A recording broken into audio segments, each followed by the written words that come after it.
Hi guys, Danny here, and welcome to a video that I wasn't supposed to make, in a server that I wasn't supposed to play, on a map that I wasn't supposed to play, at a time where I wasn't supposed to play, etc, etc. Um, so yeah, just that should have given it away.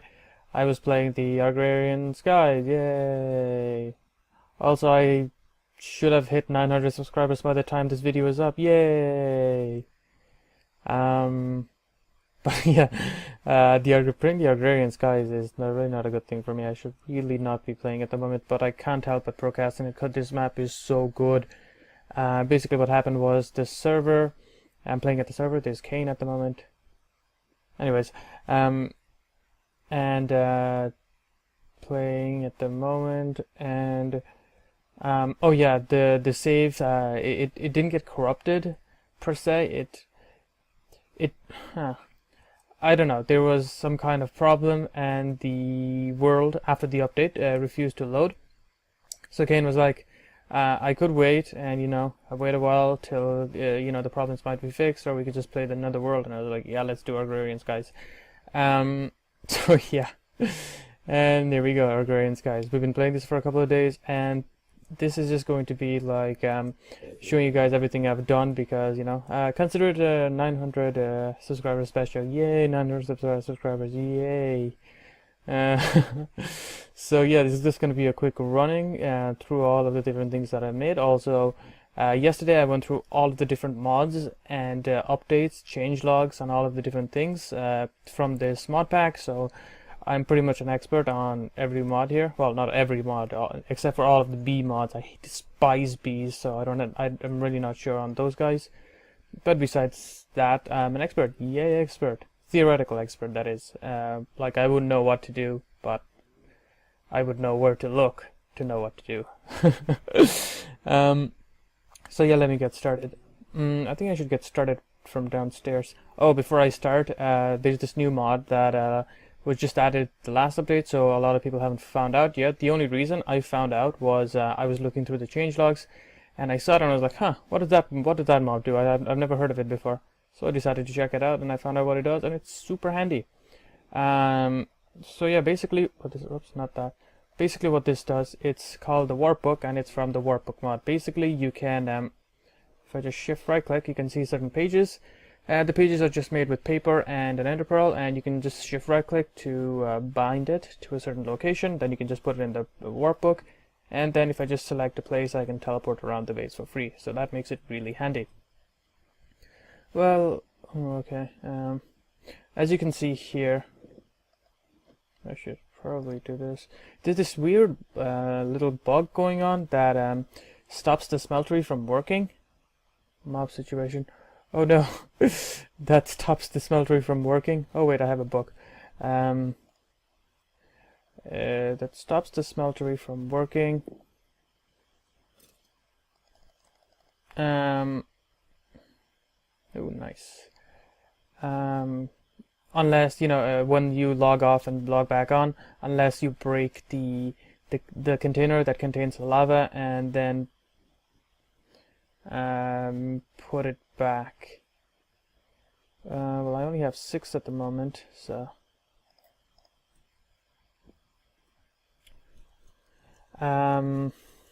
as you can see, Kane is holding the axe of the thingy, the one from Thaumcraft. He just got super lucky, and he managed to get the pickaxe of the core, hoe of growth.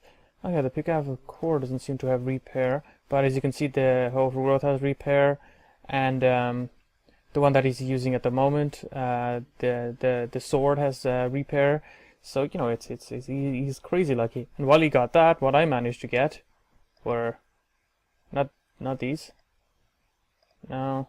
Oh, I also managed to get a lot of spawn eggs. That was lucky. I got this last time. I caught myself an enderman. That was pretty cool.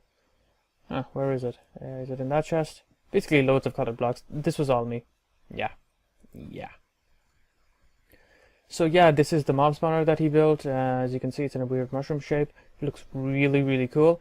It wasn't like this at the start. It was made out of cobble and wood. Kane actually made this in the second day, from the first day actually. He was like, yeah, I think we should make a mob spawner as soon as possible. And I was like, yeah, probably should. But as you can see, this is where the building used to lie. We just tore it apart. Well, he did anyways, and he made it look super cool, as you can see, with the red slabs. Then I added in a grinder, gave it some power, and now we can collect mob essence. I also put the tanks there, so now that looks pretty cool as well. Yeah, we can increase the amount of tanks indefinitely up. Well, not indefinitely, but still pretty good. And that's collecting the mob essence.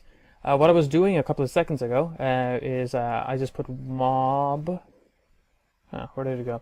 I just put witch water in there, and what that would do is it would stop the mobs from dying right away, and it would turn the mobs into their witch water counterpart. So it would turn the skeletons into the wither skeletons, and the creepers into supercharged creepers.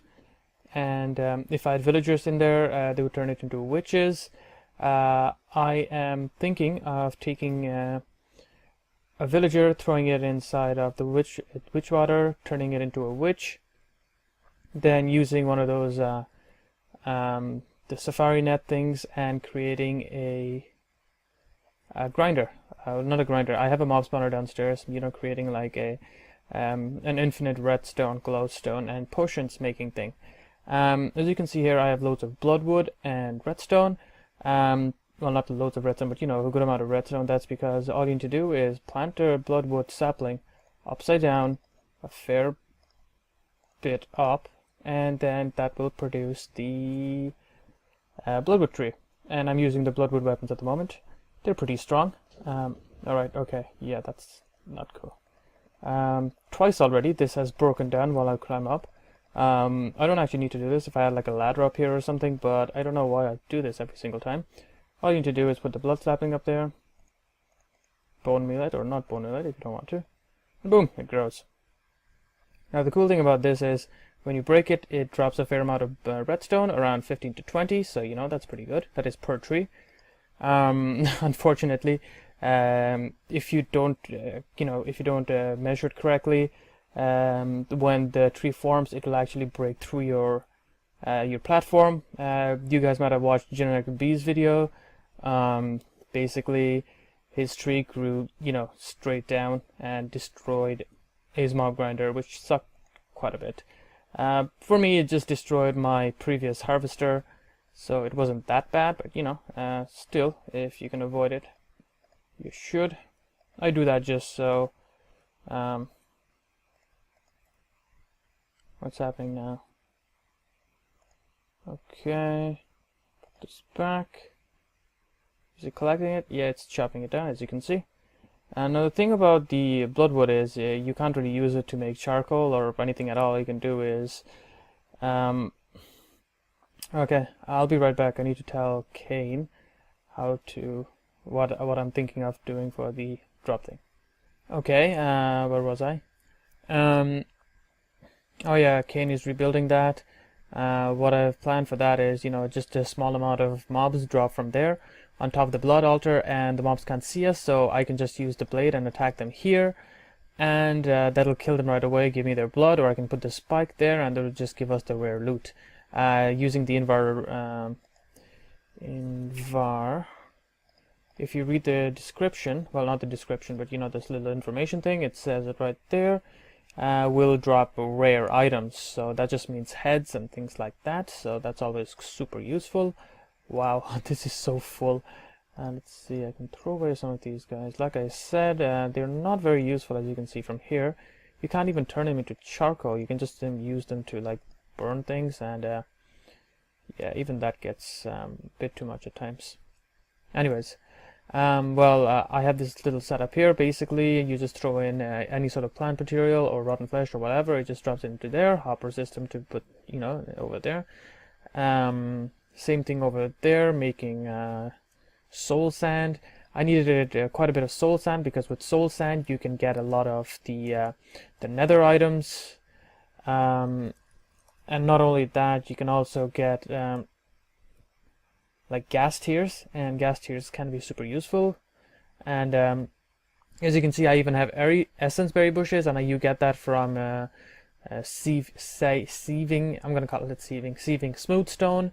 You get these bushes from sieving soul sand.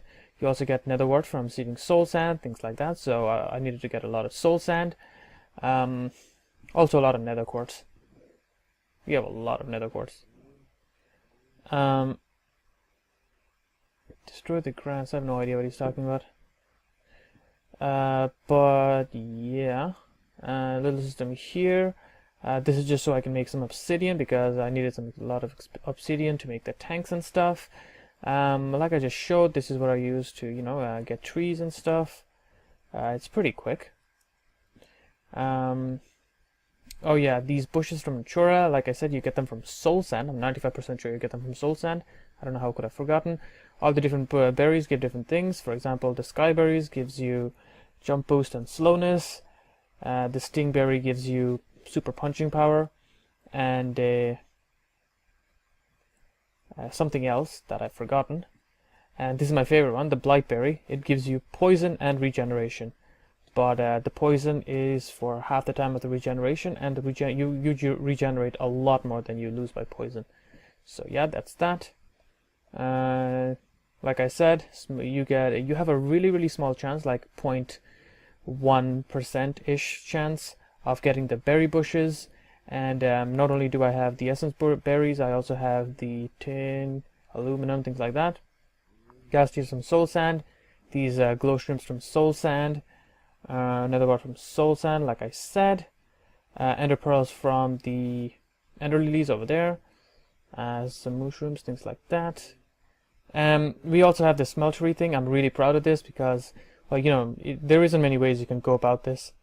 If you're going to be using the smelteries, which is, honest to God, the best option to use. In fact, I think it's the only option to use. I guess you can also use a pulverizer and something else, but, you know, that's, this is much easier. Well, it's pretty simple. I have a couple of pulverizers, basically, essentially just one, here, that grinds up the cobble into gravel. And I also have this second pulverizer there, which, when I'm lucky, grinds up the gravel into sand and dust. I got this just so I can make a lot of dust because I needed a lot of redstone, but since I got the bloodwood tree, I don't need it much anymore. As you can see from here, I have a good amount of dust. Okay, apparently I destroyed all the grass. I have no idea what grass he's talking about. And essentially what happens is blah blah blah blah blah, it gets filtered down from here, you know, normal setup that everyone else has been using. And it just, you could find its way here, as you can see. And I just have these various item ducts to connect to the different smelteries. I have two smelteries, one to connect to this one. So like I was saying, the smeltery, basically I have a couple here, silver, copper and nickel. I also have platinum here, basically the ones that cause the alloys to form. I didn't want any of the accidental alloys, so I just put it there. Second one is bigger, it has more of the I have no idea what he's talking about. There's also this steel furnace here. This is one of the new mods added, as you can see here. Steel power. I nearly completed most of it. Yeah, that's why I'm even wearing full steel armor. Not too difficult to get, but pretty strong, as you can see. I already have a portal to the nether. Very dangerous. I would not recommend it. I died right away. In fact, I knew I was gonna die, so I threw all my items. Were only like really, you know, items that I could risk losing. And I got in. I got some netherrack. I got out. I was like, yes, I got out. But then I died because one of those zombie pigmen followed me, and all of the zombie pigmen are hostile. And not only that, they all seem to have those the modifiers, all of them. And yeah, I died naturally. So yeah, that happened. It also had the gassed modifiers, so it shot things at me, and then I died. Let's see how much things I've collected. Yeah, good amount. Look at all the iron I have. 1, 2, 3, 4 lead, gold. I have an insane amount of things. It's a brilliant setup. It really is. So yeah, there's that. Redstone over there, things like that. Like I said, I can throw witch water in there, get the witch water form of various mobs. I also got the I also captured a enderman in a safari net, and I have a blaze downstairs. You know, that's so I can get like blaze rods if I'm yeah.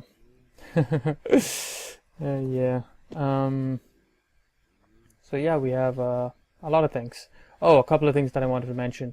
Like I showed, the workbook is super handy. What you can also make is give me a second. You can also make a builder's wand using diamonds. So there you go. That's a recipe that you can use. I mean, at the moment we have 18 diamonds. I should have more. Yeah, 2 stacks. There's also some more downstairs. Loads, and we've already used a lot. Another thing that I found funny was before the skeleton trophy, you could always done the arrow shooting thing, but before it, the arrows were ethereal. You know, they were like, they weren't real. But now these guys can actually hurt you if I actually get hit by one. I can show you guys. Okay, I'm just being super lucky here. They do like half a heart of damage. There you go. But you know, it's still more than it should be. I think that's it actually. I showed you guys what was downstairs. Here's the auto spawner with the blaze, safari bell, safari net, ignis extruder going to that barrel, feeding loads of crucibles, producing lava, going inside of the lava generator, producing loads of energy. I have the hardened energy cell there containing a lot of energy. It's barely using up anything at all. I literally just started on the bee stuff because, you know, I wanted to get some of the reward things. I have a harvester here collecting a lot of the wheat because, you know, for the hoarding challenge you need like 10,000 toast. That takes a while. What I've set up there is this chest immediately close to the grinder can't be accessed, but you need one of those guys for a buffer, otherwise the grinder refuses to work. I just have it set up here. Look, I have more necrotic bone. I also have a trash can set up, so in case I get an overflow, you know, it just doesn't fling it everywhere, because that gets annoying at times. And yeah, I think that's it. Let's see if I've covered everything. Workbook, done. Let's see what I have in my golden bag of here holding. Different things. Yeah. Oh, dolly is super useful in case you've never used Java before. With the dolly, what you can do is you can move around chests with all of the items. You can move around the barrels with all of the items. You can move around most things. You do get a debuff while you do it, but it's super handy because you don't have to break things and put them back. What I'm eating at the moment is garden soup, which you make using stock, pot pan, and 2 plants. The stock is just made out of pot, mixing bowl, and an item. So what basically I did was use a pot, mixing bowl, and carrot, 1 single carrot, to make 3 stock. And then I used pot, mixing bowl, a stock made out of the carrots, and 2 more carrots to make garden soup. And garden soup basically heals 4 hunger points, which is 2 of the chicken nuggets down there. Different people do call it different things. Some call it chicken nuggets, some call it drumsticks, whatever you want to call it. I also have some carrot juice here because even when your hunger is full, you can still drink the carrot juice to give you a well-fed, which is a regeneration buff, so that's pretty cool. Stone barrel here because this is where I created the Blaze Man. I got the Blaze Man a couple of hours ago, it wasn't much. And yeah, I think I've covered everything. Oh, big reactors was also added, but sadly I don't know how to use that. I love Ex Nihilo and Ex Aliquo. I looked through all of the different things. It's super handy, super cool. Hunger overhaul, that does change things around a bit. Yeah, I think that's it. I think I've covered everything and all of my different quote, advice, end quote. Not really advice, just different things that I've noticed and realized and saw. So yeah, that's it. Thank you guys for watching. Probably won't be making another video, hopefully. If I don't make a video, it's a good thing, because that means that I'm studying like I should be. So yeah, thanks for watching.